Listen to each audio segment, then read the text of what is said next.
Hi friends, welcome to my channel. మొదటి రాత్రి రోజు అలేఖ్యను చూసేసిన ఆదిత్య జీవన చెంప పగలగొట్టి దిమ్మ తిరిగే షాక్ ఇచ్చిన హైమావతి. అసలు ఇదంతా ఎలా జరిగింది తెలుసుకునే ముందు ఇప్పటి వరకు మా వీడియోని కనుక లైక్ చేయకపోతే ఒక్క లైక్ చేయండి. మా ఛానల్ని సబ్స్క్రైబ్ చేసుకుని పక్కనే ఉన్న గంట సింబలపై ఆల్ అని క్లిక్ చేయండి. అప్పుడే మేము పెట్టే ప్రతి వీడియో మీరు మిస్ కాకుండా చూసేవచ్చు. ఇక మొదటి రాత్రి ఏర్పాట్లు హైమావతి ఇంటి దగ్గర చేస్తాను అనడంతో ఇక అందరూ కూడా అక్కడికైతే వస్తారు.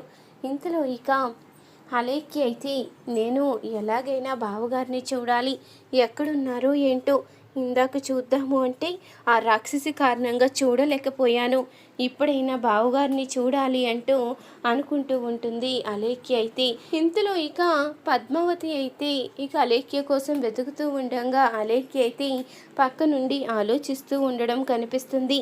బిడ్డ ఇక్కడున్నావా, ఇక్కడేం చేస్తున్నావు, పద స్నానం చేసి రెడీ అవుదు అంటూ అనంగానే ఇప్పుడు నేనెందుకు రెడీ అవ్వాలి, ఇలా బాగానే ఉన్నాను కదా అంటూ అడుగుతూ ఉంటుంది అలేఖ్య. అది కాదు బిడ్డ, ఈరోజు ఇక్కడ చిన్న ఫంక్షన్ జరుగుతుంది కదా, అందుకని నువ్వు రెడీ అవుతావని అంటూ ఇక చెప్పంగానే అవునా ఏం ఫంక్షను అంటూ అడుగుతూ ఉంటుంది అలేఖ్య అయితే. అది ఏమీ లేదు, అక్క బావ వచ్చారు కదా, వాళ్ళు ఇక్కడికి రావడం ఇదే మొదటిసారి కదా, అందుకని ఏదో భోజనాలు ఏర్పాట్లు అవి ఇవి చేశారు, నువ్వు ఇలాగే ఉంటే వాళ్ళు ముందుకు ఎలా వెళ్తావు చెప్పు, అందుకని రెడీ అవ్వు అంటూ ఇక చెప్పంగానే సరే నేను ఒక్క నిమిషంలో రెడీ అయ్యి వచ్చేస్తాను చూడు అంటూ ఇక అలేఖ్య అయితే లోపలికి వెళ్తుంది. ఇక స్నానానికి వెళ్ళంగానే ఇంతలో ఇక అప్పుడే ఆదిత్య ఆనంది అయితే వస్తారు. రా బిడ్డ రా అంటూ అనగానే ఇంతలో ఇక సింహాద్రి అయితే అల్లుడు గారు మీరు కూడా రండి, లోపలికి రండి అంటూ ఇక పిలుస్తూ ఉంటాడు. ఇక ఆదిత్య ఆనంది ఇద్దరూ కూడా లోపలికి అయితే వెళ్తారు. ఇక పద్మావతి అయితే ఆదిత్యతో అంటూ ఉంటుంది, అల్లుడు గారు ఆ రోజు భయపడ్డాం, కానీ మీరు మాత్రం చాలా మంచి నిర్ణయం తీసుకున్నారు, మీలాంటి అల్లుడు దొరకడం మా అదృష్టం, మా బిడ్డ అదృష్టం, మీ ఇంటికి కోడలు అవ్వడం మా బిడ్డ ఏనాడో చేసుకున్న పుణ్యం అంటూ ఇక పద్మావతి అయితే అంటూ ఉండగా అదేమీ లేదత్తయ్య గారు, ఆనంది లాంటి భార్య దొరకడం నా అదృష్టం అంటూ ఆదిత్య అయితే చెప్తూ ఉంటాడు. ఇంతలో ఇక జీవన అయితే ఆలోచిస్తూ ఉంటుంది. ఆలోచిస్తూ ఉండగా జీవన దగ్గరికి జ్యోతి అయితే వస్తుంది. నువ్వు ఇంతలా మారతావని అస్సలు అనుకోలేదు, ఆనంది ఆదిత్యాల జీవితం కోసం నువ్వు ఆలోచించి మీ ఇద్దరూ దూరంగా ఉన్నారని అసలు ఆనంది చెప్పే వరకు కూడా నాకు తెలియదు, నువ్వు అంతగా మారావని అసలు నేను నమ్మలేకపోయాను అంటూ జ్యోతి అనగానే నేనెక్కడ మారాను నా బొంద, చైతన్య కోసం అలా దూరంగా ఉండక తప్పలేదు, అయినా వాడు నన్ను ప్రేమించి పెళ్లి చేసుకుంటే కదా నేను కలిసి ఉండడానికి, వాడికి నేనంటేనే ఇష్టం లేదు, అలాంటప్పుడు ఇంకెలా మేము ఒకటవుతాము అంటూ ఇక అనుకుంటూ ఉంటుంది తన మనసులో జీవన అయితే. ఇంతలో ఇక జ్యోతి అయితే ఏంటి ఏం మాట్లాడకుండా అలా మౌనంగా ఉండిపోయావు అంటూ అనగానే ఏమీ లేదు, ఏదో ఆలోచిస్తున్నానంతే అంటూ అనగానే సరే ఈ బట్టలు తీసుకుని కట్టుకుని రెడీ అవ్వు అంటూ జ్యోతి అయితే ఇక జీవనకి చీర అయితే ఇస్తుంది. నువ్వు రెడీ అవుతూ ఉండు, నేను కుట్టేకి కూడా చేరిచ్చి వస్తాను అంటూ అనగానే అదేంటి అదేమన్నా నీ కూతురా, తనకి కూడా నువ్వు చీర ఇవ్వడం ఏంటి, పుట్టింట్లో ఆడపిల్లకి కార్యక్రమం జరిపించడం ఆచారం అన్నారు, అలాంటప్పుడు దానికి వాళ్ళ అమ్మ నాన్న తీయాలి కానీ నువ్వెందుకు తీసావు అంటూ అడుగుతూ ఉండగా చూడు, నిజం చెప్పాలంటే ఆనంది కూడా ఈ ఇంటి ఆడపిల్ల లాంటిదే, నీకన్నా ఎక్కువగా తనే నా కోసం త్యాగాలు చేసింది, అలాంటి తనని ఎలా వదిలిపెట్టేస్తాను అనుకున్నావు, నాకేదైనా అవసరమైనప్పుడేమో కుట్టి అని ఎన్న పెట్టి వాటికేమో జీవన అని అంటాను అనుకున్నావా, నువ్వెంతో తను కూడా అంతే, ఇంకా ఎక్కువగా చెప్పాలంటే కుట్టియే ఎక్కువ అంటూ ఇక జ్యోతి అయితే చెప్పి బయటికి వచ్చేసరికి జీవన అయితే కోపంతో రగిలిపోతూ ఉంటుంది. వీళ్ళు ఎప్పుడు ఇంతే, ఎప్పుడు నన్ను అర్థం చేసుకోరు అంటూ అనుకుంటూ ఉంటుంది జీవన. ఇంతలో మరొక వైపు ఆనంది, ఆదిత్య, పద్మావతి, సింహాద్రి నలుగురు కూడా సంతోషంగా మాట్లాడుకుంటూ ఉండగా ఇక జ్యోతి అయితే చీర అయితే తీసుకుని వస్తుంది.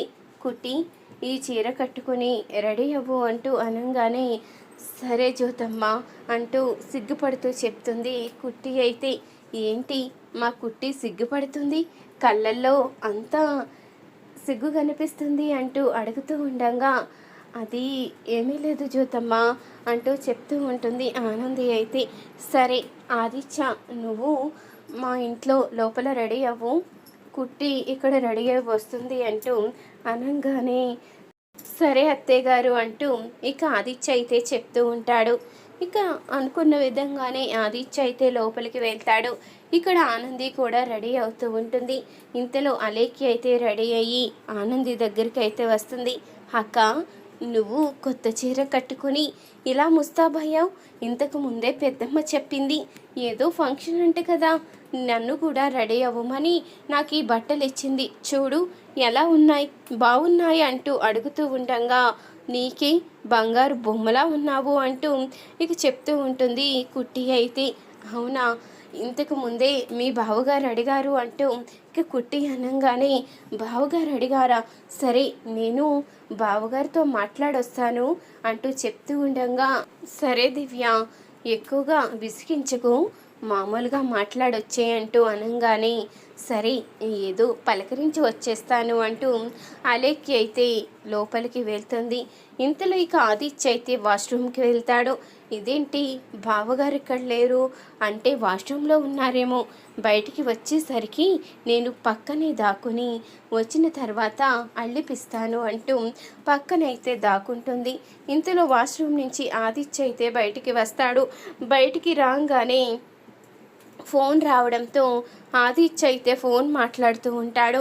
ఇక పక్కనే అలేఖ్య అయితే దాక్కుని ఉండడంతో అక్కడున్న స్వీట్స్ పళ్ళం అయితే కింద పడిపోతుంది. ఇక స్వీట్స్ పళ్ళం కింద పడడంతో అక్కడున్న స్వీట్స్ అన్నీ ప్లేట్లో పెట్టి పక్కనే ఉంటుంది. ఇంతలో ఆదిత్య అయితే ఫోన్ మాట్లాడి ఇటు రాగానే ఇక మూల అలేఖ్య అయితే కనిపిస్తుంది. ఇక అలేఖ్యను చూసి ఆదిత్య అయితే ఒక్కసారిగా షాక్ అవుతాడు. ఆదిత్యని చూసి ఒక్కసారి అలేఖ్య కూడా షాక్ అవుతుంది. ఇంతలో అప్పుడే ఆనంది అయితే వస్తుంది. ఇంతలో ఆదిత్య అయితే అలేఖ్య అలేఖ్య అంటూ అనగానే ఇంతలో ఆనంది అయితే తన పేరు దివ్య, అలేఖ్య కాదు అంటూ చెప్తూ ఉంటుంది. ఆ మాటకి ఆదిత్య అయితే షాకే చూస్తూ ఉంటాడు. ఇప్పుడు నేను ఏం చెయ్యాలి అంటూ ఆలోచిస్తూ ఉంటాడు ఆదిత్య.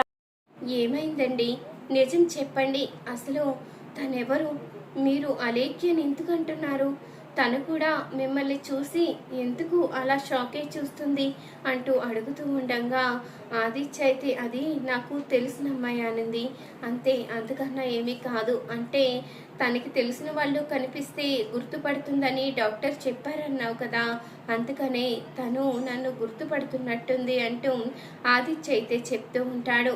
ఇంతలో జీవన్ అయితే వస్తుంది. అదేంటి బావగారు, మీరు ఏదో అబద్ధం చెప్తున్నట్టు అనిపిస్తుంది, మీరేదో నిజాన్ని దాచిపెడుతున్నట్టు అనిపిస్తుంది, తను కేవలం మీకు తెలిసిన వ్యక్తి అయితే మిమ్మల్ని గుర్తుపెట్టి మామూలుగా మాట్లాడాలి కానీ ఎందుకు అలా షాక్ అయి చూస్తుంది అంటూ ఇక జీవన్ అయితే అడుగుతూ ఉంటుంది. అయినా ఈ ఆనంది జీవితం ఎప్పుడూ అంతే, ఏదైనా అనుకుంటే ఖచ్చితంగా ఏదోటి జరుగుతూనే ఉంటుంది. ఇప్పుడు మీరు మూడ్ ఆఫ్ అయ్యారు, ఇంతకు ముందు వరకు సంతోషంగా ఉన్న మీ మొహంలో ఇప్పుడు దుఃఖమే కనిపిస్తుంది. ఇప్పుడు భారీగా ఒప్పుకున్నప్పుడే మీ జీవితంలో ఇలా సుఖం లేకుండా దుఃఖం కనిపిస్తూ ఉంటే మీ ఇద్దరు భార్యాభర్తలుగా ఒకటైన తర్వాత ఇక మీ జీవితం ఎలా ఉంటుందో అంటూ చెప్పంగానే ఇంతలో అప్పుడే హైమావతి అయితే వచ్చి ఇక జీవన చంపైతే పగలగొడుతుంది. ఏంటి, ఎలా ఉంటుందోనా, అసలు ఏం మాట్లాడుతున్నావు నువ్వు, తానేమి నష్టజాతకురాలు కాదు ఎలా ఉండడానికి, తను అదృష్టవంతురాలు, మా కుటుంబానికి ఏకైక వారసురాలు, నీకు మా కుటుంబానికి ఏ సంబంధం లేదని, ఆనందియే మా ఇంటి వారసురాలని అసలు నిజం తెలుసుకున్నాను. ఇంతకు ముందు నువ్వు మీ పెద్దమ్మ మాట్లాడుకున్నారు కదా, మాట్లాడుకునేటప్పుడు అన్ని నిజాలు తెలుసుకున్నాను అంటూ ఇక హైమావతి అయితే జీవనికి షాక్ ఇవ్వంగానే ఆ మాట విన్న బిందుమతి కూడా షాక్లో ఉండిపోతుంది. ఇంతలో ఇక ఆదిత్య అయితే తనెవరో మామూలు తెలిసిన వ్యక్తి అని సర్ది చెప్పడంతో ఇక అలేఖ్య కూడా ఇద్దరి మధ్య గొడవ రాకూడదని తనకి గతం గుర్తుకు వచ్చిన గుర్తు రానట్టే బయటకైతే వెళ్ళిపోతుంది. చూసారు కదా ఫ్రెండ్స్, రాబోయే కథలో ఖచ్చితంగా ఇలాగే జరగబోతుంది. ఇలాగే జరగాలి అనుకునే వారు మా వీడియోని తప్పకుండా ఒక లైక్ చేయండి. మా ఛానల్ని సబ్స్క్రైబ్ చేసుకుని పక్కనే ఉన్న గంట సింబల్పై ఆల్ అని క్లిక్ చేయండి. అప్పుడే మేము పెట్టే ప్రతి వీడియో మీరు మిస్ కాకుండా చూసేవచ్చు.